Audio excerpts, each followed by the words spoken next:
Back here on HQ, the CFP is officially set. We have round one upon us in about 10 days, and Bama got in as a 9 seed despite getting housed in the SEC championship. There was some controversy there. They're going to take on Oklahoma. Gets in over Notre Dame as a 10 seed. They're going to be facing Texas A&M. And we are going to have some of our analysts make the case for those 4 squads or go against them. And I just want to warn you that this is not anything personal. They've just been told and assigned with these 4 teams, and we have assigned Danny to make the pros and then Tom to be against, right? Danny Cannell, Tom Fornelli joining us here. And we're going to start off with, of course, Miami. By the way, I think you only get a minute each to make your case here, a minute or 2. 2 minutes, I'm sorry. That is what producer Tito has told me. Let's start with Miami. Why they can win the national championship. Danny, I know you were very adamant about Miami making the CFP, so give us the case. Why can they win a national championship and win it all? So I told Mario Cristobal, we talked to him on Friday on the set of HQ when this team was, on the bubble. I said, if you got in, I think your team could do some damage.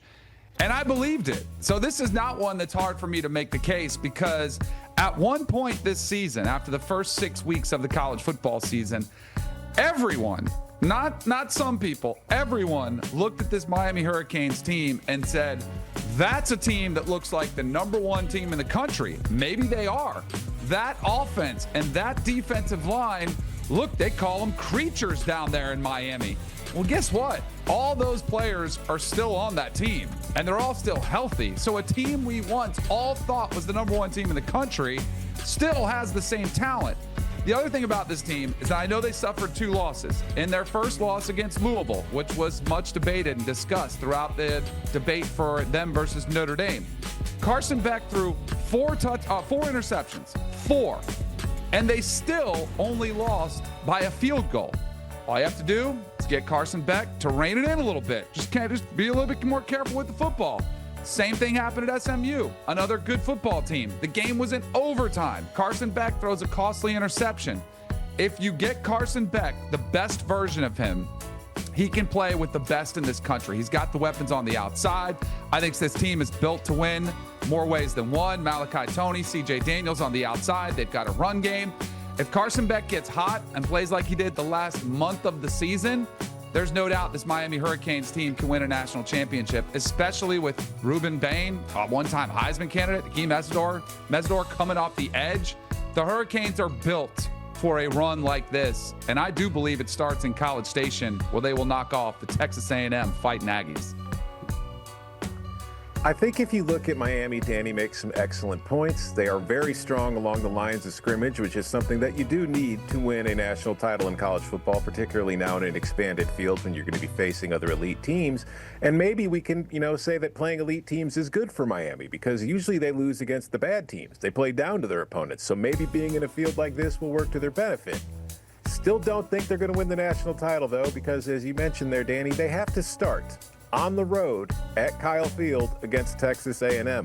A very difficult place for anybody to play, and I think Miami going on the road there is going to be a difficult environment. But even if we entertain the idea that Miami gets past the Aggies, then they've got Ohio State waiting for them in the next round. And if they're somehow able to get past Ohio State, they're probably going to be playing Georgia. And I think Miami is a good football team. I don't think Miami's as good as Ohio State and Georgia. So the fact that they would have to beat not one of those 2, but 2 of them to get through to the title game leads me to believe the odds are against them. And another thing I would mention here, I think one of the things we kind of overlook when it comes to figuring out which teams are capable of doing this is Miami doesn't have much experience doing this, because since 2018, Miami has only played 3 games against a top 5 team. That is not something that you see with a lot of these other programs in the field who are sometimes playing top 5 teams every other week.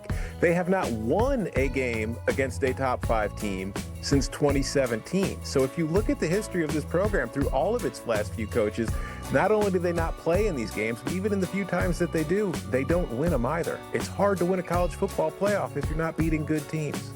And you know what? I have to tell you guys, they did give me the buzzer in case I disagreed with any of you guys for this go around. And I didn't want to hit it before Tom started, but this is for Danny, for Miami being able to win the national championship. I needed to make use of the buzzer, and I felt like that's the most appropriate thing. Also, I didn't realize we have timers for you guys. They're like really sticking to this 2 minutes. So let's move it along. A&M, why they can win a national championship. And of course, they are facing Miami.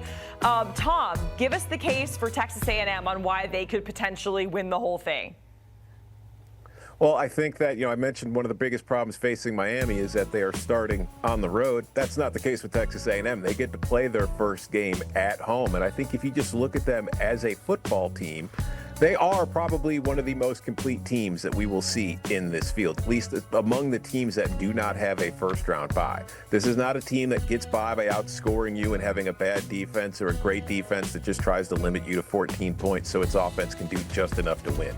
They could put up 45 on you, and they could hold you to less than 15. And you look at him, Marcel Reed at quarterback. He's had a tough game against Texas at the final game of the regular season for the Aggies, but he had been fantastic for them all season in every other game. They have excellent running backs led by Reuben Owens that gives them a rushing attack alongside Reed, who's able to use his legs effectively. And then you can look at what they did in the transfer portal at receiver this offseason, bringing in KC Concepcion and Mario Craver.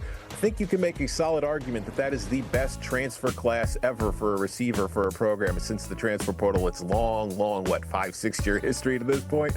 So offensively, they could beat you multitude of ways. And on defense, they have an excellent pass rusher in Cassius Howell, one of the best in the country, but he's not alone. Damian Sanford is an excellent player on that defense. Tyler Onyedum is an excellent player on that defense. And their front seven, maybe they're not filled with household names, but they are very good and they are very effective. And I think that is something that you need when you'll be going up against other elite teams. And on the coaching side, Colin Klein, their offensive coordinator, will be the next head coach at Kansas State. But the reason Kansas State was so desperate to get him is because he's a heck of a play caller and he has a very effective offense. So I think everything from talent, coaching, and just the team as a whole in all the major phases, these guys are good. They've got a chance. I don't know if it's a great chance, but they could, if they play to the best of their ability, win the whole thing.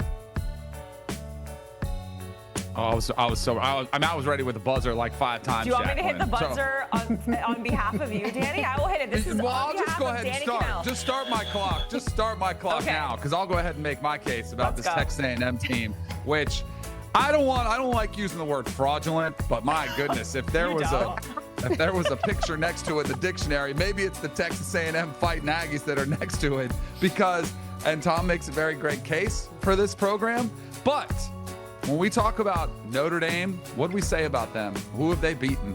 Who have they played, Paul? That's my question for Texas A&M. The one game that they had finally to play against a worthy opponent against an in-state rival in Texas, they showed up and laid an absolute egg. So they got manhandled up front. Marcel Reed had his worst game.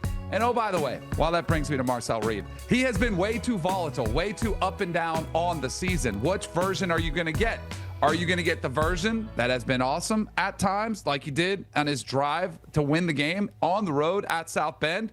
Or are you going to be the same quarterback in that very game who only completed 45% of his passes against the Fighting Irish, or against the Texas Longhorn squad where he had 0 touchdowns, 2 interceptions?